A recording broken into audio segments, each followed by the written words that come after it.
Hello everyone. Today we will learn about www World Wide Web applications. In previous class we learn how and what is www works. Simply we can say W3C. Okay. Now ये जो W3C है www जिसको हम लोग W3C भी कहते हैं, तो ये किस तरह से वर्क करता है ना, तो मैं आपको थोड़ा सा वापस ब्रीफ कर देता हूँ, फिर आज हम लोग इसकी एप्लीकेशन देखते हैं। तो हमने ये बात की थी कि www एक इंफॉर्मेशन सिस्टम है। क्या है? एक इंफॉर्मेशन सिस्टम। इंफॉर्मेशन सिस्टम से मेरा मतलब ये है कि ये इंफॉर्मेशन को अपने पास रखता है।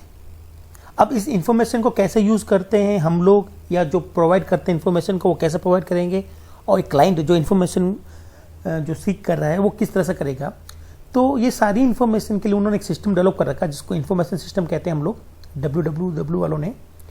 और ये जो सिस्टम है इसको यूज़ करने के लिए वी रिक्वायर इंटरनेट। इंटरनेट जो हमने बात की थी कि internet is a network of network. तो हम बात कर रहे हैं कि इस तरह से W3C जो कंसोर्टियम है ना, जो ये ऑर्गेनाइजेशन है, ये किस तरह से इंफॉर्मेशन को शेयर करता है। तो पहली चीज़ तो ये क्या है, ये एक इंफॉर्मेशन सिस्टम है और ये वर्क कहाँ करता है, ये वर्क करता है नेटवर्क पर, जिसको हम लोग इंटरनेट कहते हैं। तो ये सिस्टम ये बताता है कि जितनी भी इंफॉर्मेशन या डॉक्यूमेंट है जो इंटरनेट पर अवेलेबल रहेंगे, है ना, वो सारे के सारे डॉक्यूमेंट, चाहे वो टेक्स्ट वाले हो, चाहे ऑडियो वीडियो या कोई भी फाइल हो, ये सभी स्टोर रहेंगे एक बड़े कंप्यूटर पर जिसको हम लोग कहते हैं सर्वर। तो सारी इंफॉर्मेशन, सारा जो डॉक्यूमेंटेशन है वो कहाँ रहेगा? सर्वर पर रहेगा। और जब ये सर्वर पर रखा जाएगा तो उसका भी एक पर्टिकुलर फॉर्मेट होता है, ठीक है। और फॉर्मेट जो हम बात कर रहे हैं वो है HTML फॉर्मेट।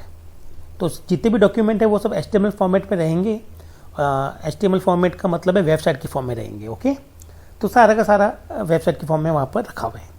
और उसका यूज़ करने का जो तरीका है, जैसे कि HTTP और hyperlink and many more technology जो उनके पास में है, वो सर्वर पर अवेलेबल रहती है।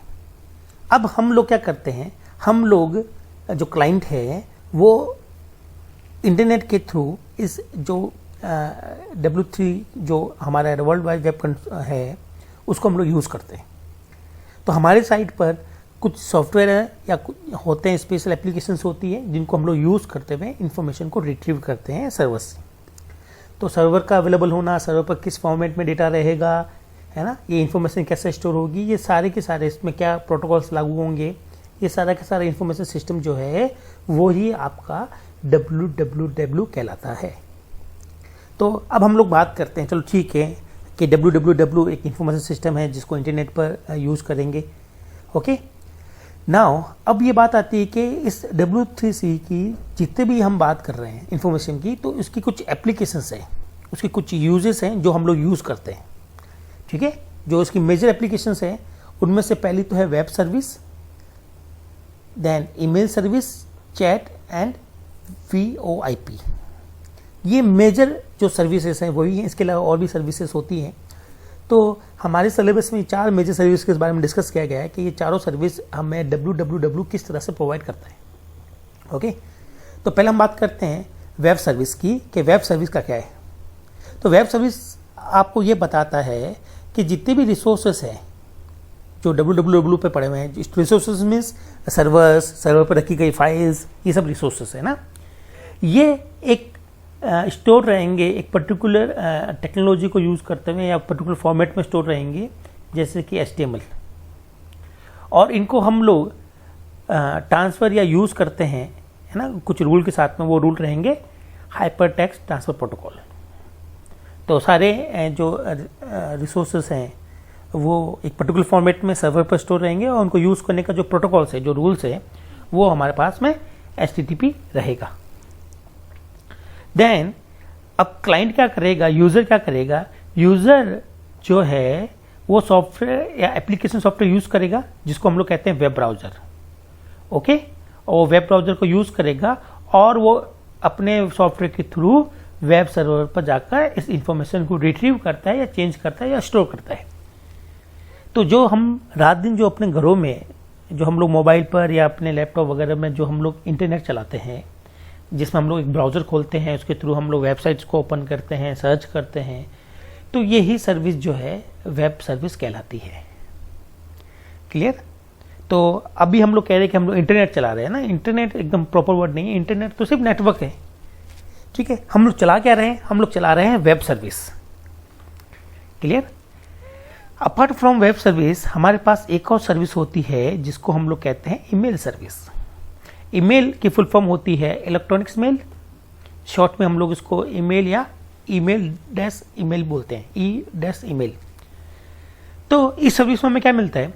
इस सर्विस के अंदर कोई भी दो यूजर इंफॉर्मेशन को एक्सचेंज करते हैं, जिसको मेल कहते हैं, इंफॉर्मेशन या मैसेज जो है वो मेल कहेंगे।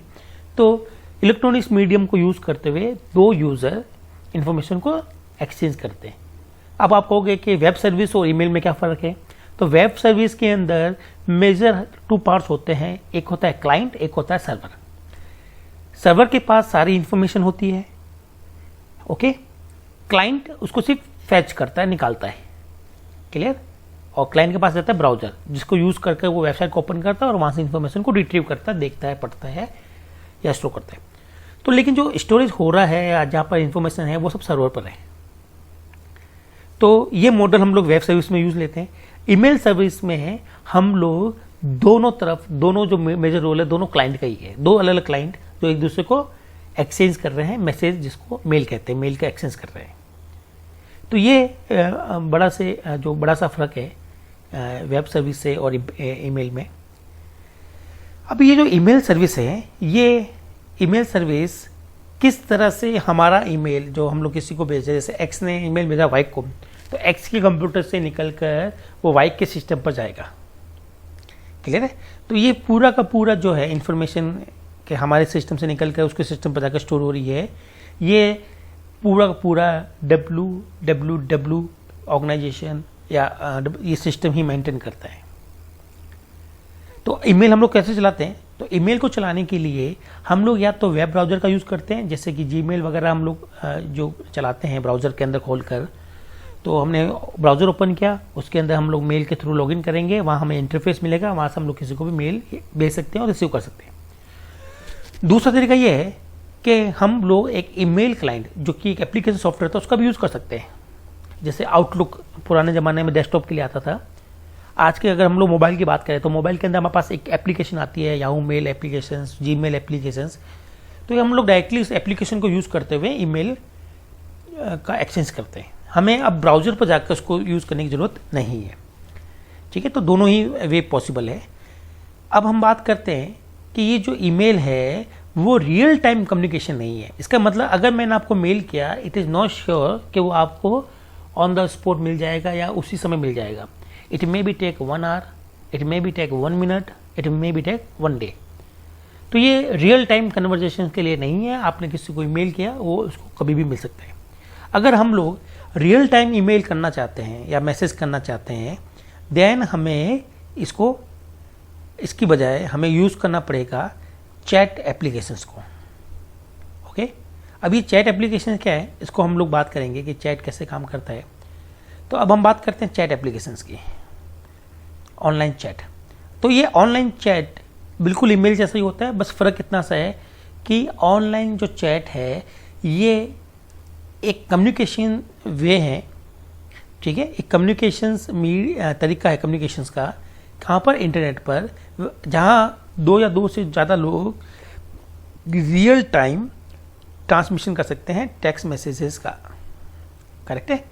जैसे कि व्हाट्सअप, ये एक चैट एप्लीकेशन है। ठीक है, तो हम लोग इसको यूज़ करते हुए रियल टाइम कम्युनिकेशन कर सकते हैं। तो इसके बिहाफ पर ये काम कैसे होता है? तो जैसे ही मैंने आपको, मान लीजिए कोई व्हाट्सअप किया है, तो ये व्हाट्सअप की इंफॉर्मेशन पहले जाती है व्हाट्सअप के सर्वर पर। ठीक है, देन वो सर्वर से आपके व्हाट्सएप पर उसको ट्रांसमिट की जाती है। तो बीच में ये जो इन्फॉर्मेशन है वो हमारे व्हाट्सएप पर रहती है, व्हाट्सएप के सर्वर पर रहती है। बट फ़ायदा ये मिलता है हम लोगों को कि ये एक रियल टाइम कन्वर्जेशन है। तो जब इनिशियली ये जो चैट कॉन्सेप्ट आया था, ये जनरली टेक्स्ट के लिए आया था, है ना। तो ये शॉर्ट मैसेज या शॉर्ट पीरियड के लिए जो है शॉर्ट मैसेज ट्रांसमिट करता था, छोटे छोटे मैसेज ट्रांसमिट करता था। बाद में इसके अंदर हम लोग वॉइस वीडियो चैट भी कर सकते हैं, यस नो, टेक्स्ट के साथ साथ। जैसे कि व्हाट्सएप जो शुरू में लॉन्च हुआ था उसमें सिर्फ टेक्स्ट का ही एक्सचेंज होता था। आज के डेज में हम लोग उसमें ऑडियो कॉल भी करते हैं और वीडियो कॉल भी करते हैं ना। तो ये वीडियो चैट और वॉइस चैट जिसको हम लोग कहते हैं, तो ये भी ऑनलाइन चैट का ही पार्ट है। क्लियर। अब ये जो ऑनलाइन चैट है ये 1 to 1 बोले तो पॉइंट टू पॉइंट भी हो सकती है कि एक बंदे ने दूसरे बंदे से कन्वर्जेंस की, या ये मल्टीकास्ट भी हो सकती है, जैसे कि हम लोग ग्रुप बनाकर उस पर करते हैं। तो मान लीजिए अगर मैंने किसी एक्स ने किसी वाई को भेजा है तो वो एक्स की इन्फॉर्मेशन सिर्फ वाई तक पहुंचेगी, और अगर उसने इसको मल्टीकास्ट किया है, ब्रॉडकास्ट किया है, तो एक्स की इन्फॉर्मेशन वो वाई के साथ साथ किसी और को भी दे रहा है, जेड को, है ना, आप कुछ भी नाम ले लीजिए। जैसे कि हमारे पास में जो अपने स्कूल की ग्रुप्स हैं वो एक मल्टीकास्ट कम्युनिकेशन है, जहाँ पर सारे टीचर सारे स्टूडेंट आपस में मिलकर कम्युनिकेशन कर सकते हैं। तो वो पॉइंट टू पॉइंट कन्वर्जेशन नहीं है। तो ये भी इसके एडवांटेज है जो हम बात कर रहे हैं। हाँ, अब हमने बताया था कि पहले डायरेक्ट टेक्स्ट बेसिस पे होता था या वीडियो बेसिस और वेबकैम के यूज कर सकते हैं हम लोग। ये 1 to 1 भी हो सकता है और 1 to many भी हो सकता है, ग्रुप चैट है, ओके।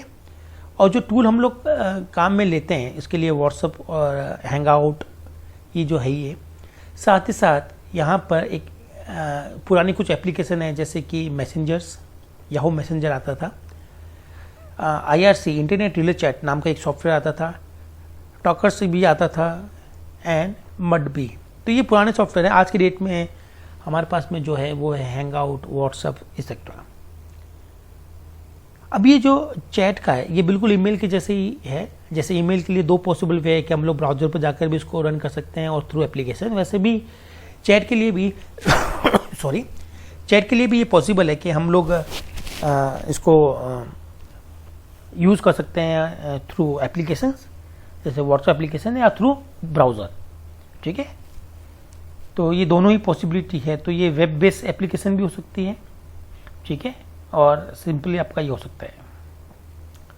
तो ये तो था हमारा कि किस तरह से हम लोग जो www है वो हमें क्या क्या सर्विसेज देता है। तो जिसमें पहला वेब सर्विस थी जिसके लिए हम लोग ब्राउज़र वगैरह यूज़ करते हैं चलाने के लिए, क्लाइंट साइड की बात करें तो, देन ईमेल, देन चैट। अब जो लास्ट है वो है VoIP। VoIP stand for voice over internet protocol. अब ये वॉइस ओवर इंटरनेट प्रोटोकॉल क्या है? वॉइस ओवर इंटरनेट प्रोटोकॉल आपने रोज देखा है या यूज किया होगा। ये व्हाट्सएप के अंदर जो कॉलिंग मैकेनिज्म है यही VoIP है। VoIP का मतलब है कि इंटरनेट, जैसे कि आजकल जब हम लोग फ़ोन करते हैं ना अपने बेसिक फ़ोन से या फिर मोबाइल फ़ोन पे जब किसी को कॉल करते हैं तो कौन है जो इन कॉल्स को मैनेज करता है? तो हम लोग कहते हैं कोई कंपनी होगी, टेलीकम्युनिकेशन कंपनी, जैसे कि BSNL, एयरटेल, जियो, ये कुछ कंपनीज है जो उनको नेटवर्क देती है और हम लोग जो इन नेटवर्क को यूज़ करते हैं तो हमें चार्जेस भी देने होते हैं पर रेट कॉल के ना। तो ये तो हो गया हमारा basic service, basic phone service. उसी तरह से इंटरनेट पे भी एक सर्विस होती है जो कि हम लोग यूज़ करते हैं और वीडियो कॉल के लिए, सॉरी ऑडियो कॉल के लिए या फिर वॉइस कॉल के लिए। तो उस समय जब हम लोग उसको कॉल करते हैं, है ना, जब हम लोग इस तरह का VoIP से कॉल करते हैं तो हमें कोई टेलीकम्युनिकेशन को पैसे देने की ज़रूरत नहीं है, हम सिर्फ और सिर्फ इंटरनेट का ही पैसा देते हैं। तो ये जो टेक्नोलॉजी है ये बेसिक फ़ोन से काफ़ी सस्ती, अच्छी है, ठीक है। तो अगर मैं व्हाट्सएप पर आपका मान लीजिए आपका बैलेंस खत्म हो गया तो आप लोग कॉल नहीं कर सकते, ठीक है। अगर आप ऑलरेडी आपके पास में इंटरनेट पर आप अवेलेबल हैं, आपका डिवाइस नेट से कनेक्टेड है, तो आप VoIP सर्विस का यूज़ कर सकते हो, आप उसको कॉल कर सकते हो, उसके लिए कोई चार्जेस नहीं है। जैसे व्हाट्सएप कॉल के कोई चार्जेस नहीं होते कि वो कितनी देर बात करेंगे तो कितने चार्जेस आएंगे, वो चार्जेस नहीं है। तो ये VoIP का ही है। तो अब इसमें जो हम बात करते हैं कि ये बहुत रीजनेबल है। क्वालिटी जो है कनेक्शन की, इंटरनेट की, वो डिपेंड करती है इंटरनेट कनेक्शन कैसा है, ठीक है। और जब हम लोग इंटरनेट को यूज़ कर रहे हैं तो हमें कॉल करने के लिए बेसिक कंपनी की ज़रूरत नहीं है ना, हमें सिर्फ नेटवर्क की ज़रूरत पड़ती है, इंटरनेट की ज़रूरत पड़ती है।